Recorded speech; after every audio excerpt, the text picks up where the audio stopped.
नमस्कार. संपूर्ण माझी ऑडियन्स, सर्व माझी यूट्यूब फॅमिली आणि सर्व लाडक्या बहिणी, आपणा सर्वांचे खूप खूप मनापासून स्वागत आहे. नोव्हेंबर, डिसेंबर आणि जानेवारी असे तीनही हप्ते बऱ्याच लाडक्या बहिणी अशा आहेत की त्यांना मिळालेले नाही. म्हणजे जवळजवळ 85 लाख बहिणी अशा आहेत की त्यांना नोव्हेंबर, डिसेंबर आणि जानेवारीचे हप्ते आलेले नाहीत. तर अशा सगळ्या लाडक्या बहिणींना जर आता हे हप्ते हवे असेल तर शासनाने सूचना दिलेली आहे, आदेश दिलेले आहेत. तुम्हाला जसं की थंबनेलवर दिसतच आहे, आपल्या महाराष्ट्र सरकारने सूचना दिलेली आहे लाडक्या बहिणींना, म्हणजे आदेश दिलेले आहेत की तुम्हाला आता हे करणे बंधनकारक आहे. नाहीतर लाडक्या बहिणी तुम्हाला पुन्हा तुमचे लाभ हे मग बंद होऊ शकतात. कारण की तुम्हाला आता हे सगळं करणं आवश्यक आहे. बघा लाडक्या बहिणी, आता जसे की शासनाने सांगितले होते की तुम्हाला विनंती अर्ज हा भरायचा आहे आणि त्यासोबत काही तुम्हाला कागदपत्रे जोडायची आहेत. आणि आता हे विनंती अर्ज आणि हे कागदपत्रे तुम्हाला अंगणवाडी कार्यालयामध्ये जाऊन द्यायचे आहे किंवा जिल्हाधिकारी कार्यालयात तुम्हाला हे द्यायचे आहेत. तुम्हाला समजा आता काही ठिकाणी अंगणवाडी सेविका ज्या आहेत या घेत आहेत हे विनंती अर्ज आणि हे कागदपत्र, त्यांनी आता घ्यायला सुरुवात केलेली आहे. काही जिल्ह्यांमध्ये अंगणवाडी सेविका हे कागदपत्र स्वीकारत आहे.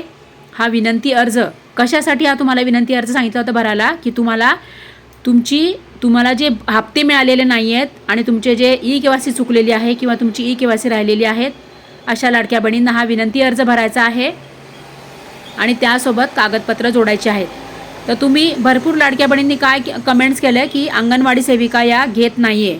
परंतु आता काही जिल्ह्यांमध्ये या अंगणवाडी सेविका ही सुरुवात झालेली आहे. तुमचे हे फॉर्म, विनंती अर्जाचे फॉर्म जे आहेत हे आता अंगणवाडी सेविका घेत आहेत आणि त्यासोबतचे तुमचे कागदपत्रसुद्धा घेत आहेत. तर लाडक्या बहिणी बघा, जर आता ज्या ठिकाणी अंगणवाडी सेविका तुमचे हे अर्ज आणि कागदपत्र घेत नसतील तर तुम्हाला त्यापुढे काय करायचं आहे तेही आपण या व्हिडिओमध्ये मी तुम्हाला सांगणार आहे. तर लाडक्या बहिणी बघा, ज्या बहिणी तालुक्याच्या ठिकाणी राहतात, गावाकडे राहतात, तर अशा लाडक्या बहिणींनी अंगणवाडी सेविकांकडे द्यायचे आहेत. आणि ज्या लाडक्या बहिणी म्हणजे आता जसं की जिल्ह्याच्या ठिकाणी राहतात तर अशा लाडक्या बहिणींनी त्यांचे अर्ज, विनंती अर्ज आणि कागदपत्र हे तुम्हाला महिला व बालविकास विभागाकडे, म्हणजे तालुक्याच्या ठिकाणी राहत असाल तर पंचायत समिती आणि अंगणवाडीकडे जा ते कागदपत्र द्यायला. आणि ज्या जिल्ह्याच्या ठिकाणी बहिणी राहतात त्यांनी महिला व बालविकास विभाग अधिकारी कार्यालयामध्ये हे कागदपत्र तुम्हाला द्यायचे आहेत.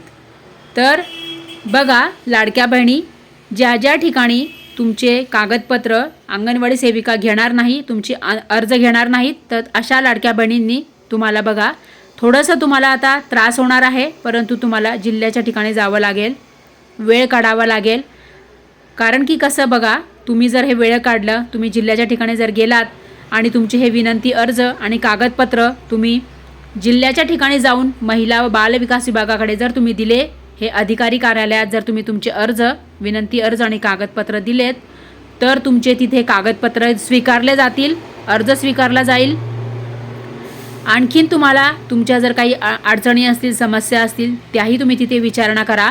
तुम्हाला तिथे तुमचे सर्व प्रश्न सुटतील.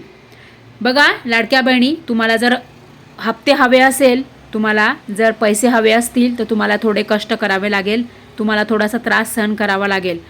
तर ज्या ठिकाणी अंगणवाडी सेविका तुमचे अर्ज घेणार नाहीत, कागदपत्र घेणार नाहीत, त्यांच्यासाठी मी हे सांगत आहे की तुम्ही जिल्ह्याच्या ठिकाणी जा, महिला व बालविकास विभाग जे अधिकारी कार्यालय आहे तिथे जाऊन तुम्ही तुमचे अर्ज आणि कागदपत्र द्या, तुमचं काम नक्की होईल. तर लाडक्या बहिणी बघा, आता मी तुम्हाला हे स्क्रीनवर जो फॉर्म दाखवत आहे तो फॉर्म तुम्ही इथून डाउनलोड करू शकतात किंवा तुम्हाला अंगणवाडी कार्यालयामध्ये सुद्धा हा फॉर्म मिळेल. तुम्ही अंगणवाडी कार्यालयात पण तुम्ही तो फॉर्म घेऊन भरू शकतात. खूप साधा आणि सिंपल आहे तो फॉर्म भरायचा. तुमचा तिथे नाव, पत्ता, मोबाईल नंबर आणि तुमचा जो पोस्टल ॲड्रेस आहे, म्हणजे जो पत्रव्यवहार करण्याचा जो पत्ता आहे तो पत्ता तुम्हाला त्याच्यावर भरायचा आहे. आणि तुमचा आधार नंबर आणि तुमचा मोबाईल नंबर त्यावर टाकायचा आहे. आणि जे तुम्हाला कागदपत्र लागणार आहे त्याची लिस्ट त्या फॉर्ममध्ये खाली दिलेली आहे. त्यानुसार तुम्हाला तुमचे सगळे कागदपत्र लागणार आहेत. तर त्याच्यामध्ये काय काय तुम्हाला कागदपत्र लागणार आहे तेही मी तुम्हाला सांगत आहे बघा. तर ज्या लाडकी बहीण आहे त्या लाडकी बहिणीचे आधार कार्ड लागणार आहे.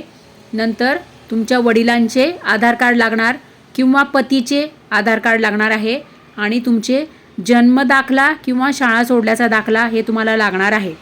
तर लाडक्या बहिणी एवढं काम तुम्हाला हे करावंच लागणार आहे, कारण की या बाबतीमध्ये शासनाने पुन्हा सूचना पाठवलेली आहे.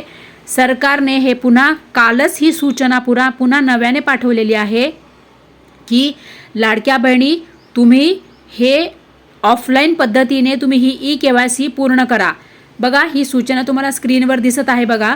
तर आपल्या महाराष्ट्र सरकारने पुन्हा ही सूचना पाठवलेली आहे जिल्हाधिकारी कार्यालयाकडे. जिल्हाधिकारी कार्यालयाला या सूचना दिलेल्या आहेत की तुम्ही लाडक्या बहिणींची KYC ही पूर्ण करून घ्या. म्हणजे काय, ऑफलाईन पद्धतीने.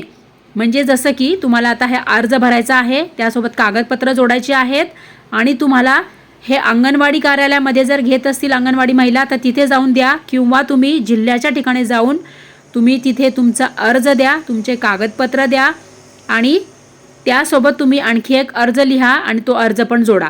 त्या अर्जामध्ये तुम्हाला काय लिहायचं आहे हे पण मी तुम्हाला आधीच्या व्हिडिओत पण सांगितलं आहे आणि पुन्हा तुम्हाला या व्हिडिओत पण मी सांगते.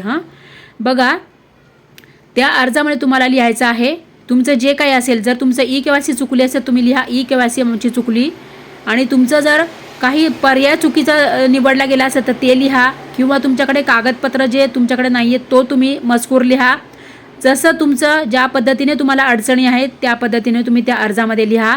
त्या अर्जामध्ये तुमचं नाव, पत्ता, आधार नंबर, मोबाईल नंबर पण लिहा आणि सर्व हे व्यवस्थित लिहा. आणि सगळं हे सोबत तुम्ही हे जिल्हाधिकारी कार्यालयात जाऊन द्या किंवा तुम्ही महिला व बालविकास विभाग म्हणजे जिल्हाधिकारी कार्यालय किंवा अंगणवाडीमध्ये तुम्ही जाऊन देऊन या. काय काय आहे कागदपत्र तुम्हाला पुन्हा मी एकदा रिमाइंड करते. तुमचा विनंती अर्ज, तुमचा तुमच्या हाताने लिहिलेला एक अर्ज आणि तुमचे कागदपत्र. तुमचे कागदपत्र काय काय आहे तर तुमचं आधार कार्ड, तुमच्या पतीचं किंवा वडिलांचं आधार कार्ड, तुमचं रेशन कार्ड आणि तुमचा जन्म दाखला किंवा शाळा सोडल्याचा दाखला. अशा पद्धतीने तुमचे हे सगळे तुम्हाला कागदपत्र लागणार आहेत. तर सगळं हे तुम्ही लवकर करा तरच तुम्हाला हप्ते मिळणार आहेत. ऑनलाईन KYCची वेबसाईट सुरू होणार आहे तरीसुद्धा तुम्हाला त्याआधी हे संपूर्ण तुम्हाला ऑफलाईन पद्धतीने ही KYC करणे गरजेचे आहे. तेव्हाच तुमचा हा सगळा डेटा हा सरकारपर्यंत जाणार आहे. ही प्रोसेस पूर्ण व्हायला वेळ लागणार आहे. तर KYCची वेबसाईट जरी आली तरीसुद्धा त्याआधी तुम्हाला हे ऑफलाईन पद्धतीने अशी ही KYC तुम्हाला पूर्ण करायची आहे, कारण की ही सरकारची शासनाची सूचना आलेली आहे तुम्हाला आणि हे कालच आलेलं नवीन अपडेट आहे. त्यामुळे लाडक्या बहिणी तुम्ही हे करणं गरजेचं आहे. तेव्हाच तुमची ही सगळी अपडेटेड माहिती KYC तुमची सरकारपर्यंत ही प्रक्रिया पोहोचेल आणि मग तुमची KYC सरकार गृहीत धरली जाईल आणि तुमची पुन्हा तुम्ही पात्र यादीमध्ये तुम्हाला ॲड करणार सरकार आणि मग तुमची सगळी डेटा गेल्यानंतर मग तुम्हाला सर्व हप्ते मिळणार. कदाचित याला संपूर्ण हा जानेवारी महिना पण जाईल, कदाचित फेब्रुवारी महिना पण जाऊ शकतो, परंतु तुम्हाला हे करणं गरजेचं आहे. तेव्हा तुम्हाला सर्व हप्ते येतील नोव्हेंबर, डिसेंबर, जानेवारी आणि फेब्रुवारीचे.